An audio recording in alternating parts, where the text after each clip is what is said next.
Today we're doing a comparison of two of Canon's most popular DSLRs. Certainly if you've got a shitload of money, these two DSLRs are the shizzle. But which one should you buy?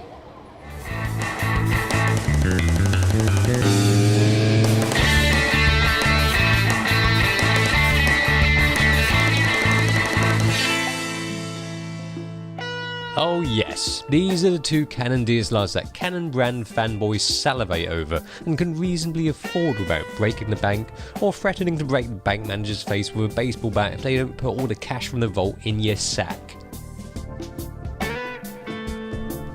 The two are separated in price by over $1,000, the 7D Mark II coming in at under 2K and the 5D Mark III around 3K, but more price doesn't necessarily mean more stuff. Why aren't they the shizzle? Because they're very solidly built pro level cameras. Plenty of weather sealing, although the 7D Mark II has got more weather sealing now. It's got the same level of weather sealing as the 1DX apparently, which is nice. In a nutshell, the 7D2 is theoretically the tougher body. Well, has anyone ever proven or tested this yet? Would you ever willingly cause damage to your camera to try and find out? And in terms of your basic body features, before the 7D only had one CF card slot, but now they've added an SD card slot, just the same as the 5D Mark III. And in terms of button placement, everything's in the same place. Of course there are some subtle differences. You've got this little knob dialy thing here, squeaky. But I have to say, it may be subtle, but that is a brilliant new addition. I'll show you later. And another thing that the 7D Mark II has that the 5D Mark III doesn't have is that. Bang! Oh, how very pro-like. Might as well get the boring stuff out of the way. Interesting difference, rubber flap difference.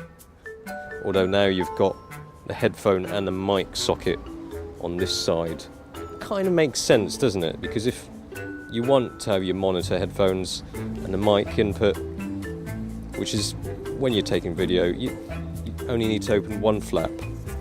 Exactly what bugged me every time. Yeah. Look at that. The flaps open like some kind of pornographic picture. The legs are up in the air. And the 7D Mark II has GPS inside. Good, because nobody actually cares about that anyway. Wi-Fi, both of them don't have it. And no Nespresso inside either, NFC. So, no, Canon's not like that. It's not Sony. They don't put lots of features in it. If you want a Sony, get a Sony. There are some obvious differences between the 5D Mark III and the 7D Mark II though. One is a full frame, one is crop, one is a speed demon, one not so much. But what does it mean in practice?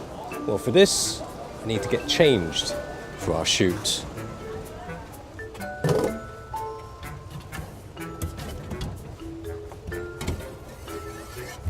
Come to Cycling and quite often you'll see people dressed up kind of similar to this, taking photos of birds. Oh, the camouflage is supposed to be like a Harry Potter invisibility cloak to birds, because birds will never be able to spot a man dressed up in camo in an environment like this. As they say, when in Rome, Rome. To dress the part though. My brother, he's well camouflaged for the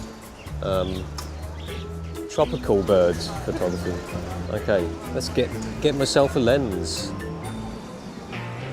Okay. Oh, bad boy. Probably not my number one choice, but it will do. It's a Sigma. Woof. You know what? I mean, this is serious phallic compensation. Extends. Oh, you know, that's still not big enough. Let's. Oh yes. Oh. Now, with the 5D Mark III, you've got 22 megapixels full frame, 20 megapixels for the 7D Mark II. course, the 70 Mark II is newer. It's got a newer processor, the Digic 6, which sounds good. Right, let's pick the perfect spot for bird photography. We've also spoken to some bird photographers who recommend us some prime spots for taking photos. I'm over here, by the way, just in case you didn't notice.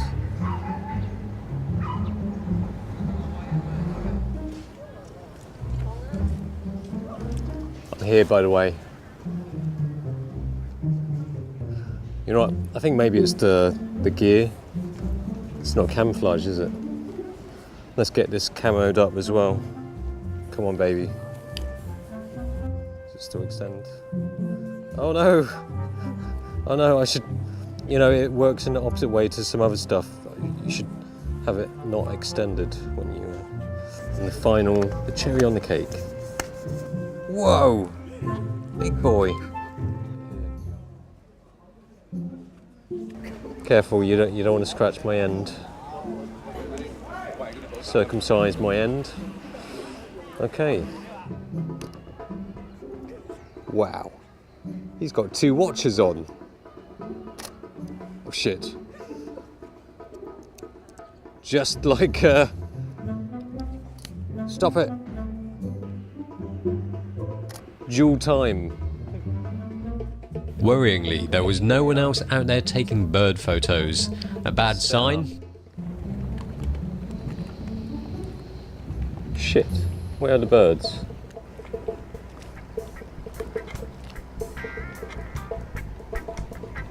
Yeah, that's a problem, isn't it? But with the 70 Mark II, you've got 65 autofocus points, but all of them are cross type, all of them. And the one in the middle is a double cross.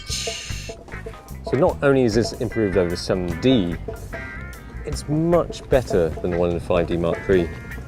5D Mark III, it's not bad in terms of autofocus, it's pretty good actually. How many autofocus points? You've got 61, 45 of them cross type. Of course, now I've switched to this, it's full frame. When I've got this lens on the 70 Mark II, it's a 1.6 times crop. There's no crop on this, no croppage. You can, however, add one of these puppies on. Now this lens is not a fast lens. As long as end, it's a f6.3, and then add a teleconverter on top of that, and it slows down the maximum aperture of this lens to f8. And to focus properly, you need the latest firmware on the 5D Mark III. Anyway, the bird action clearly isn't happening here, so we have to move to another spot. I've been told this is the perfect spot, apart from that one. Oh, look at that, that's just there. Yes, come here. The specs are in favour of the 72 when it comes to sheer speed, but in practice, what does it mean? Oh yes. It sort of doesn't matter that I don't have an uber expensive lens on. The 72 focuses assuredly and swiftly, coupled out with a 10 FPS burst. It's immense. Oh! I think I've just released one in my pants. The point I was making earlier about the little flicky switch here, it's brilliant for changing focus on the fly.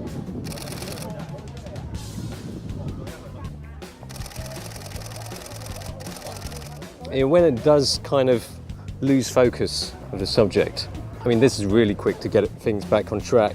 Going from the 72 to the 5D3, suddenly things feel a lot more pedestrian. Excuse me? 6 FPS. Compare that to 10. And that shutter sound is ridiculous. It's just too far away.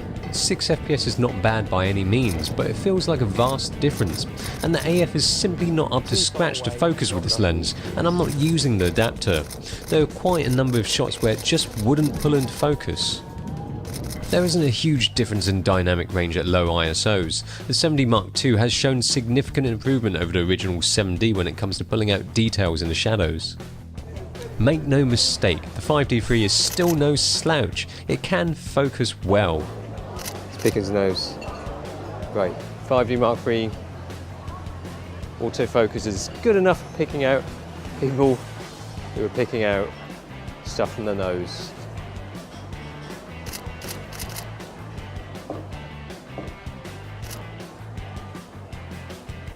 And of course, when you're using full frame, your 50 is your 50, your 35 is your 35. I could do with a 50mm right now, it's bloody heavy. The high ISO performance of the 5D3 visibly has a slight edge from the ISO 6400 upwards compared to the 7D2, but things still look pretty decent up to ISO 12800 for the 7D2. Good stuff. The 7D2 has leveled things up. The image quality is there, the body features are there, and in some areas excels to a far higher level, the AF system and the speed, than the 5D Mark III. It might seem like it makes the decision of which camera should you buy more difficult, but in fact it makes it far simpler. You don't have to worry that you're getting an inferior bit of tech. It really just comes down to this. If the kind of photography you're into requires speed, you need the 7D Mark II. If you don't need the speed, and you want the benefits of full frame goodness, the 5D Mark III is really what you should get.